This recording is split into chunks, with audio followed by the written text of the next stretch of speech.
जब आप टेस्ट ले लेंगे आपको ये पता, लेकिन आपको टीयर 1 का जो पेपर है वो 50 मार्क्स का है, ठीक है। कई स्टूडेंट्स के सिर्फ 10 आएंगे, हो सकता है कईयों के सिर्फ 8 आए, हो सकता है कईयों के 25 आए, किसी के 15 आए। तो इस कैटेगरी जब आप टेस्ट दे देंगे तो आपको ये पता लग जाएगा कि आप कहाँ स्टैंड करते हैं, ठीक है। तो मैंने आपके लिए यहाँ पर 4 कैटेगरीज बना दी हैं जनरली जिस पर बच्चे लाई करते हैं, ठीक है। अगर आप एक कॉन्वेंट स्कूल से हैं, आपकी इंग्लिश का फाउंडेशन बहुत स्ट्रॉन्ग है, तो मोस्ट प्रोबेबली आपकी कैटेगरी 30 to 40 वाली होगी, ठीक है। अगर आपकी you're in a good school और आपकी इंग्लिश मीडियम स्कूल था और अच्छी you have a good command on English, तो आप 20 to 30 वाले लेवल पर स्टैंड करेंगे। और अगर इससे नीचे है, आप हिंदी मीडियम के हैं या इंग्लिश मीडियम के स्कूल पे भी हैं बट इंग्लिश में ज़्यादा स्ट्रेस नहीं दिया जाता था या आपने पढ़ाई नहीं करी, तो आप इन 2 कैटेगरी के अंदर लाई करेंगे। तो सबसे बेस्ट तरीका है कि आप टेस्ट दे दो, प्रीवियस ईयर का एक क्वेश्चन उठाओ, टेस्ट करो, आपको खुद ही पता लग जाएगा आपके मार्क्स देखकर कि मैं कौन सी कैटेगरी में लाई करता हूँ। चलिए अब कैटेगरी फर्स्ट की बात करते हैं। अगर आपके 0 से लेकर 10 मार्क्स आए, कितने में से? 50 में से, तो आपको अपनी जर्नी कहाँ से स्टार्ट करनी है, ये टोटल मैंने आपको 6 मंथ्स का प्लान दे रखा है। अब सबसे पहले महीने में क्या करना है, मैं हर कैटेगरी की बात करूंगी, बहुत ध्यान से सुनिएगा और नोटपैड एंड पेन साथ में रखें। मैं जो बोलूंगी उसको जरूर नोट डाउन करिए according to your category, right. चलिए अब अगर आप कैटेगरी 1 में हैं, आपके 10 या 10 से नीचे नंबर आए हैं टीयर 1 के पेपर में, जो आपने अपने आप को टेस्ट करा है, तो सबसे पहला और सबसे इंपॉर्टेंट टॉपिक क्या है गाइस? आपका वर्ब्स। वर्ब्स आपका बहुत ही ज़्यादा इंपॉर्टेंट टॉपिक है, बिकॉज बच्चों को यही नहीं पता होता कि वर्ब की first form, second form, third form होती क्या है। वो टीच की सेकंड फॉर्म टीच्ड बता देते हैं, जबकि होती क्या है? टॉट। वो कैच की सेकंड फॉर्म कैच्ड बताते हैं, बट होती क्या है? कॉट। तो बेसिकली जब आपकी वर्ब्स की फॉर्मेशन ही स्ट्रांग नहीं है, तो आपका डायरेक्ट इनडायरेक्ट, आपका एक्टिव पैसिव, आपके टेंसेस, क्लोज टेस्ट, बहुत सारी चीज़ें सिर्फ इसी टॉपिक पर डिपेंडेंट है। तो वर्ब्स तो जैसे कहते हैं ना, हमारी बॉडी सेल से बनी हुई है, तो वो बहुत इंपॉर्टेंट है हमारी बॉडी के लिए। एक बिल्डिंग है, वो ईंट से, ब्रिक से बनी हुई है, तो उसके बिना हम आगे बिल्डिंग बनी नहीं सकती। तो वर्ब्स के बिना आप इंग्लिश नहीं सीख सकते, ये बहुत मैं श्योरिटी से कह सकती हूँ, राइट। तो आप अपने वर्ब्स को पहले महीने वर्ब्स को बहुत ज़्यादा काम करें, उसकी एक एक चीज़ कहते हैं ना, निचोड़ देना उस चीज़ को, इस वाले टॉपिक को पूरा निचोड़ दें और इस पर काम करें जिसके 0 to 10 मार्क्स आ रहे हैं।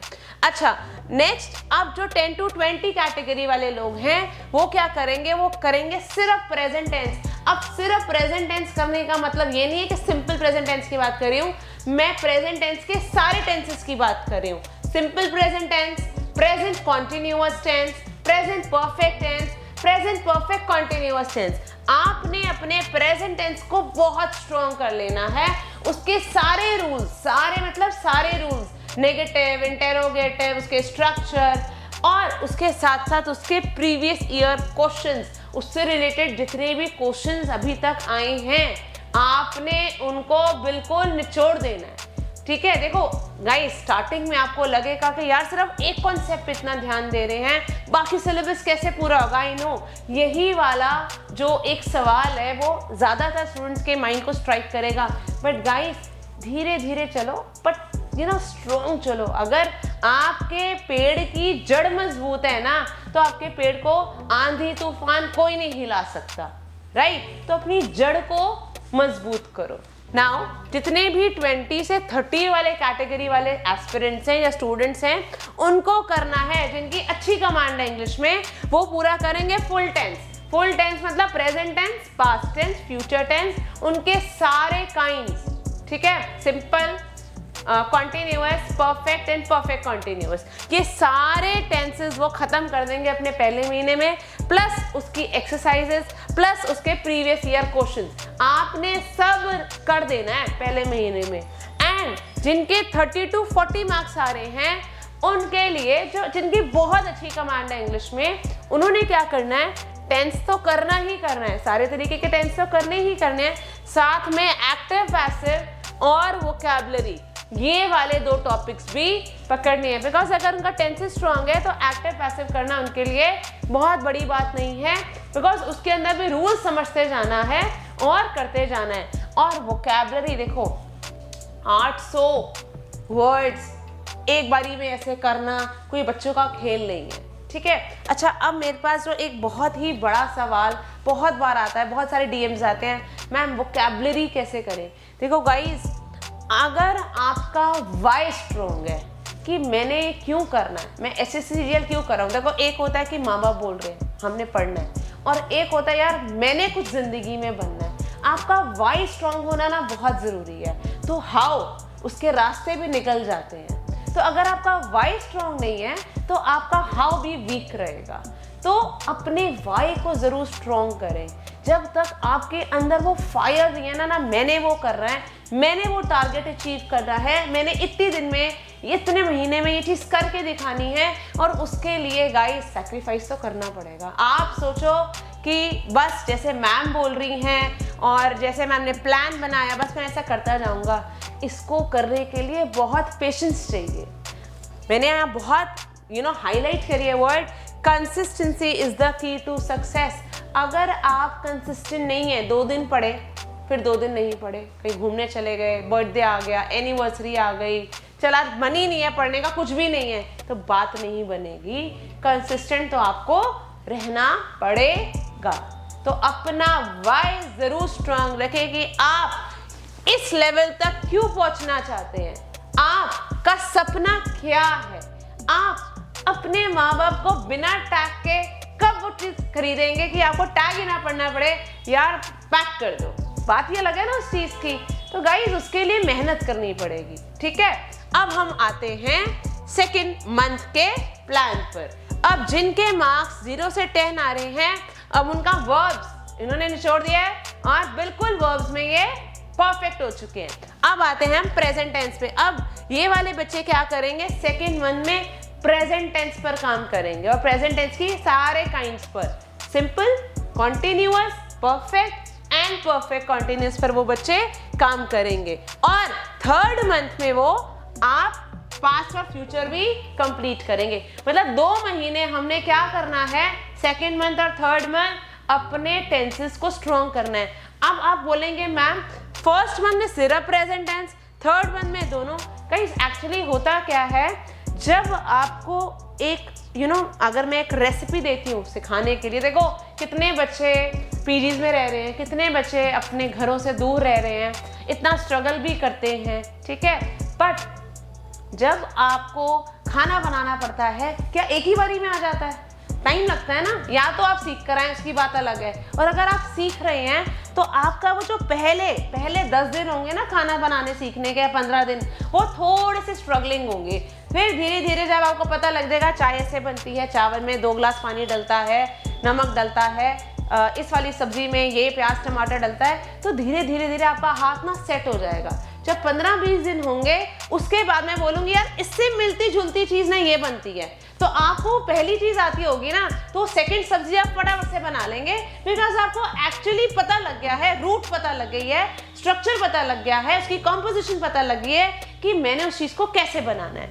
तो पहले मंथ में आप प्रेजेंट टेंस पर काम करेंगे, 2nd जो आपका 2nd वाला मंथ आई मीन टू से, और 3rd मंथ में स्ट्रक्चर में बहुत ज़्यादा डिफरेंस नहीं होता, कुछ ही डिफरेंसेस होते हैं, और उसके बाद आप पास्ट एंड फ्यूचर बहुत ही आसानी से सीख जाएंगे। बट गाइस इसके साथ साथ आपने इनकी वर्कशीट जरूर करनी है, मींस इनके क्वेश्चन जरूर करने हैं, प्रीवियस ईयर क्वेश्चन जरूर करने हैं। ये बहुत इंपॉर्टेंट है, क्योंकि आप जब तक अपने आप को टेस्ट नहीं करोगे मैं कहाँ स्टैंड करता हूँ, तब तक बात नहीं बनेगी, ठीक है। अब आते हैं 10 to 20 मार्क्स की कैटेगरी वाले लोग। अब उनका टेंस क्लियर हो गया है, उसके बाद वो क्या करेंगे, प्रेजेंट टेंस करा अभी तक उन्होंने भी, ठीक है। उसके बाद ये क्या करेंगे भाई, ये वाले भी अब करेंगे पास्ट के सारे और फ्यूचर के सारे टेंसेस फिनिश। अब इनका भी ये खत्म हो गया, प्लस इन्होंने स्टार्ट कर देनी है अपनी वोकैबुलरी, ठीक है। देखो मैंने वोकैबुलरी यहाँ भी लिखा था, मैंने वोकैबुलरी यहाँ भी लिखा है, बट अगर आपका टेंस खत्म हो जाए तो आप वोकैबुलरी पे थोड़ा ज़्यादा ध्यान दीजिएगा। अगर आपको लगता है पहले मेरे को उस पर ज़्यादा काम करना है तो कोई बात नहीं, आप वोकैबुलरी नेक्स्ट मंथ से भी स्टार्ट कर सकते हो। ये थोड़ा सा वेरी करता है आपका अपना कैलिबर, अपनी कैपेसिटी। मैं ज़रूर कोशिश करिए कि आप इसी मंथ में आधा घंटा, एक घंटे वोकैबुलरी को देना स्टार्ट करिए। मेरी कई वीडियोस आ रही हैं कि वोकैबुलरी को कैसे करते हैं, मैंने टेक्निक्स बताई हैं कि वोकैबुलरी को कैसे आप लर्न कर सकते हो। उसका लिंक मैं ज़रूर दूंगी, वीडियो को ज़रूर जाके देखना, आपको पता लगेगा कि वोकैबुलरी भी कैसे लर्न करी जाती है। अब आप सेकेंड मंथ में टेंस करेंगे प्लस वोकैबुलरी करेंगे, साथ साथ में सिनोनिम्स और एंटोनिम्स भी जरूर करेंगे। सिनोनिम्स और एंटोनिम्स, अब कितने बच्चे तो कंफ्यूज रहते हैं मैम सिनोनिम्स कौन सा होता है और एंटोनिम्स कौन सा होता है। देखिए सबसे इजी ट्रिक मैं बता रही हूँ। अगर सिनोनिम्स है तो वो किससे स्टार्ट हो रहा है? एस से। एस का मतलब क्या होता है? सिमिलर। इसका मतलब क्या होता है? सिमिलर। तो जितने भी सिमिलर मीनिंग वर्ड्स हैं जिनका मीनिंग एक जैसा होता है, फॉर एग्जाम्पल मैं बोलती हूँ happy, delightful, okay, glad, elated, तो आपने हैप्पी के मिलते जुलते वर्ड्स मेरे को बता दीजिए। तो सिमिलर मीनिंग वर्ड उनको हम क्या बोलते हैं? सिनोनिम्स। ऑब्वियसली ऑपोजिट कौन से होंगे? Antonyms, right. एंड जब आप टेंस खत्म कर लेंगे, वोकैबुलरी करते रहेंगे, बट एक टारगेट रखिएगा कि मुझे 2 पेज तो वोकैबुलरी के थॉरो करने ही करने हैं एक दिन के अंदर। और जब आप नेक्स्ट डे पर जाएंगे तो पहले पिछला रिवाइज जरूर करें, फिर आगे बढ़े। सिर्फ नया नया करते रहेंगे तो पिछला भूलते जाएंगे। एक बात और मैं बताना चाहूँगी, मैंने 20 साल की रिसर्च करी है और 20 साल के रिसर्च का एक तोड़ है रेपिटेशन। जितने भी स्कॉलर्स हैं वो अपना सिलेबस खत्म करते हैं और अपने सिलेबस की रिवीजन करते हैं। Revision revision revision, repetition repetition, और वो चीज़ यहाँ पर रजिस्टर हो जाती है। आप लोगों ने भी यही करना है कि आपने वोकैबुलरी को लगातार कंसिस्टेंटली हर रोज रिवाइज करना है, ठीक है।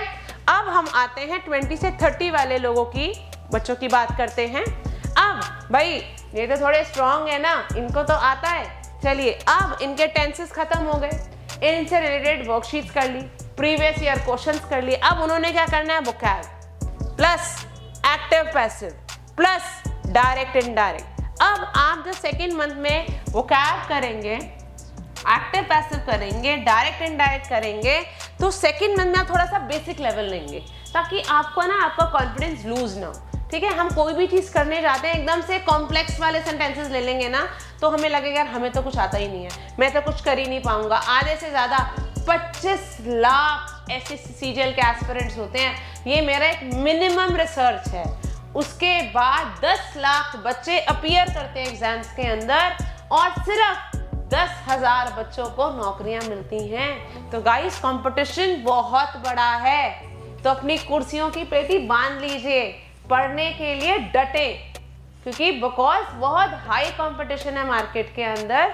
तो आप अपने जो भी कॉन्सेप्ट करेंगे उसको बिल्कुल उसके अंदर जाकर, कहते हैं ना कुछ भी पूछ लिया जाए आपसे, आपके पास जवाब होना चाहिए। टाइम लीजिए बट अपने कॉन्सेप्ट को बिल्कुल क्लियर रखिए, राइट। तो जो सेकेंड मंथ वाले हैं, पहले आप इन्हीं 3 टॉपिक्स का बेसिक करेंगे, थर्ड मंथ में आप इन्हीं टॉपिक्स का एडवांस लेवल करेंगे और फिर ऑब्वियसली प्रीवियस ईयर क्वेश्चंस मेरे बिना बोले हर बार करने। ये मत बोला मानसी हमने बोला नहीं, प्रीवियस ईयर क्वेश्चन हर टॉपिक के बाद हमने करने हैं। बुक आपने एक ही लेनी है, 4 बुक से नहीं पढ़ना है, नहीं तो हम अपनी कश्ती को चेंज करते ही रह जाएंगे, अपने डेस्टिनेशन पर नहीं पहुंचेंगे। कौन सी बुक लेनी है उसके लिए भी मैंने वीडियो बनाई हुई है, जरूर जाके देखिए, ठीक है। वैसे किरण पब्लिकेशंस हैं, आपको शॉर्ट में बता रही हूँ। नीतू मैम की बुक है, बहुत बढ़िया बुक है, उससे जाके पढ़ें और अपने कॉन्सेप्ट्स को थॉरो करें। अब आ जाते हैं 30 to 40 वाले बच्चों की बात। अब इनके टेंस हो गए, इनका एक्टिव पैसिव हो गया, अब इनकी भी वोकैबुलरी देखो इसमें भी कैटेगरी के बच्चे होते हैं, अगर उनको लगता है हम टेंसेस और एक्टिव पैसिव में माहिर हो चुके हैं, हमारा हर कॉन्सेप्ट क्लियर हो चुका है, तो वो वोकैबुलरी स्टार्ट कर दें फर्स्ट मंथ, नहीं तो सेकेंड मंथ में ज़्यादा वोकैबुलरी पर ध्यान दें। ठीक है, इसके साथ साथ डायरेक्ट इनडायरेक्ट करें और कंजंक्शंस करें। एक टॉपिक ले लें कंजंक्शन, बिकॉज कंजंक्शन ना बहुत ज़्यादा यूज होता है। आर्टिकल्स कंजंक्शन एक ऐसे टॉपिक हैं जो बहुत ज़्यादा बारी यूज होता है अलग अलग तरीके से। तो आप सेकेंड मंथ में ये करें, प्लस प्रीवियस ईयर क्वेश्चंस तो आपने भूलना ही नहीं है। चलिए अब आते हैं फोर्थ मंथ की बात करते हैं। ये हमने सेकेंड मंथ और थर्ड मंथ में ये सारा बात करनी है। ठीक है, वोकैबुलरी डायरेक्ट है, तो आपके पास बेसिकली इसको करने के लिए 2 महीने हैं। बढ़िया से करिएगा, अच्छे से करिएगा, भागने की जरूरत नहीं है। ठीक है, अब आते हैं फोर्थ मंथ की। भाई इनका तो वर्ब्स भी हो गया, सारे टेंसेस भी कंप्लीट हो गए। अब हम करेंगे फोर्थ मंथ में active passive, direct indirect, because tense हमारा स्ट्रांग हो चुका है और ये दोनों टॉपिक टेंस पर डिपेंड करते हैं। ये दोनों टॉपिक हमने इस वाले महीने में, चौथे महीने में खत्म कर डालने हैं, बेसिक लेवल भी एडवांस लेवल भी। और जितने भी 10 to 20 ये वाले कैटेगरी के बच्चे हैं वो करेंगे आर्टिकल्स, कंजंक्शंस और रेस्ट ऑफ द ग्रामर। ठीक है, ये करेंगे articles, conjunction, rest of the grammar. और अब इनके भी, भाई ये आर्टिकल कंजंक्शंस तो करनी करने, अब इनके भी टेंसेस खत्म हो चुके हैं, वो कैब इन्होंने स्टार्ट कर चुकी है। अब ये भी एक्टिव पैसिव पर ध्यान देंगे और डायरेक्ट इनडायरेक्ट पर ध्यान देंगे। ये भी अब इस वाले टॉपिक को साथ साथ में इन 2 महीनों में कवर करेंगे। तो आपने ये सारे टॉपिक सेकेंड अपना फोर्थ मंथ में कंप्लीट कर देने, बिकॉज अब आपके 10 स्ट्रॉन्ग हो चुके हैं। तो ये छोटे छोटे टॉपिक्स हैं, ये तो आपके मतलब ये करो 3-3, 4-4 दिन में खत्म हो जाते हैं। मेजर टाइम आपका ये वाले टॉपिक लेंगे, एक्टिव पैसिव और डायरेक्ट इनडायरेक्ट स्पीच। ठीक है, आई कर देते हैं इसको, direct indirect speech. And next आपका ये जो फोर्थ मंथ है, इस वाली कैटेगरी का वो करेंगे क्लोज टेस्ट, और नेक्स्ट कैटेगरी भी करेगी क्लोज टेस्ट। आप देखिए कि अब आपकी जो ये वाली कैटेगरी है और ये वाली कैटेगरी है, फोर्थ मंथ आते आते ये काफ़ी हद तक आपस में मैच करने लगी है। जिन बच्चों के 20 to 30 मार्क्स आ रहे थे, वो 30 से 40 मार्क्स वालों को compete करने लगे हैं। ठीक है, अब हमारे पास है 5th and 6th month. 4 months का प्लान मैं आपको बता चुकी हूँ। 5th and 6th मंथ में हम क्या करेंगे, जो ये वाले कैटेगरी है, अब उनके टेंसेस खत्म हो गए, एक्टिव पैसिव हो गया, डायरेक्ट इनडायरेक्ट हो गया। आपने क्या करना है, articles, conjunctions and rest of the grammar. ठीक है, ये आप साथ साथ में करते रहेंगे। ठीक है, 5th and 6th month. Guys मैं नहीं लिख रही, बट प्रीवियस ईयर क्वेश्चंस हर बारी आप लोगों ने हर टॉपिक के साथ कर रहे हैं, हर बारी आपने हर टॉपिक के साथ करने ही करने हैं। मैं बारी बारी बात बोल रही हूँ। ठीक है, अब ये वाली कैटेगरी क्या करेगी, क्लोज टेस्ट तो हमने कर लिए थे। ठीक है, तो क्लोज टेस्ट करेंगे, प्लस हम रिवीजन करते रहेंगे अपने सारे कॉन्सेप्ट्स की, सारे कॉन्सेप्ट्स की हम अपनी रिवीजन करेंगे, बिकॉज वो बहुत इंपॉर्टेंट है। मैंने बताया ना, repetition is the key to success. अब ये वाली कैटेगरी क्या करेगी, 20 to 30 वाले 6 मंथ में रिवीजन करने हैं, प्रीवियस ईयर क्वेश्चन करने हैं, बस कुछ नहीं करना है। जो आपने सीखा है उसको बारी बारी रिपीट करें। आज 5 दिन मैंने एक्टिव पैसिव करना है, 5 दिन मैंने डायरेक्ट इनडायरेक्ट करना है, 5 से 6 दिन मैंने सारे टेंसेस को खत्म कर देना है। और वोकैबुलरी के लिए कोई दिन नहीं है, वोकैबुलरी कंसिस्टेंट रहेगी, हर रोज करनी है। हर रोज अगर आप 30 दिन पढ़ रहे हो तो आप 30 दिन वोकैबुलरी कर रहे हो, बिकॉज उसमें बहुत सारे वर्ड्स हैं। ठीक है, तो उसके लिए आप दिन नहीं करें, उसको कंसिस्टेंट रखें। उससे आपका जो एक फीडबैक आएगा, आपका जो कॉन्फिडेंस आएगा, वो बढ़िया आएगा। एंड यही सेम बात आपके 30 to 40 वाले के लिए है। आप 5th मंथ में आपने क्या करना है, basically article, conjunction, grammar, 6th month में revision and previous year question. ये वाली कैटेगरी भी यही करेगी। तो आई थिंक आपको ये बात समझ में आ चुकी है कि हमारा प्लान क्या है। गाइस देखो, अगर आपकी ज़िंदगी में गोल नहीं है, ठीक है, कि पढ़ाई एक्चुअली करने कैसे है, तो आप कहीं भी ना पहुँचेंगे नहीं। आपके पास, आपके दिल में वो जोश, वो एक फायर जब तक नहीं होगी कि मैंने ये चीज़ कंप्लीट करनी है और इतने टाइम में करनी है, कर ली ना, मतलब लाइफ सेट है। सच्ची कह रही हूँ, लाइफ सेट है। जब आपके अंदर एक, देखो, किसी भी चीज़ को पाने के लिए ना या तो डर हो, ठीक है, कि अब मैं ये बोलूँ कि यार मैं कैसे करूँगी, कैसे होगा, ये होगा, वो होगा, तो सिर्फ बातों से काम नहीं चलेगा।